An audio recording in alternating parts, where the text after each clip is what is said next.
Hello, Katima Abroad! Mayroon po tayo ditong mga fresh na gulay. Ganito ang ginagawa ko pag bumibili ako. Nilalagay ko sa jar na may tubig. Pinapalitan ko everyday. Tapos, dinidiligan ko din. Ayan, umaabot yan ng 10 days. Hindi yan malalanta. Basta, aalagaan mo. At saka papalitan mo lagi yung tubig. So, ito, dito sa Iriban, meron tayong purslane. Ayan, sarap ito ihalo sa itlog o pwede mo rin kainin ng salad. At saka ito, ayan, purple basil. Sarap yan, gustong-gusto ni Panda. At saka meron tayo spinach. Kaya yan, sarap ito kainin ng fresh. And of course, meron din tayo dito yung milo herb. Ayan.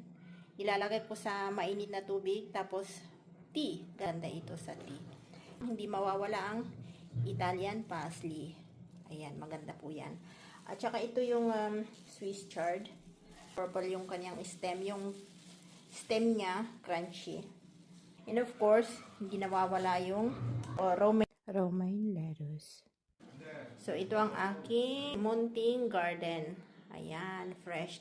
Okay, sa aming kusina yan. Ayan, na fresh. And of course, ito yung lentils. Ayan, sa halip na munggo ang gamitin ko, lentil seeds ang ginamit ko yan. Pwede na itong harvest at kainin. Kaya nga lang ayaw pa ni Panda. Gusto niya didiligan everyday. Tsaka meron din tayong beans. Tsaka meron konting mais. Ito yung masarap. Oh, maganda kasi kapag strainer ang gamitin. Ito ang ginagamit ko, strainer. Para yung kanyang roots separate doon sa dito sa leaves. Hindi maghalo-halo. So, pag i-harvest ko, guguntingin ko dito. And then, ready na yan. Pero yung iba, pati yung roots, kakainin kasi, ano naman yan, malinis. At kamihan kasi yung iba, ginagamit nila yung mango seeds.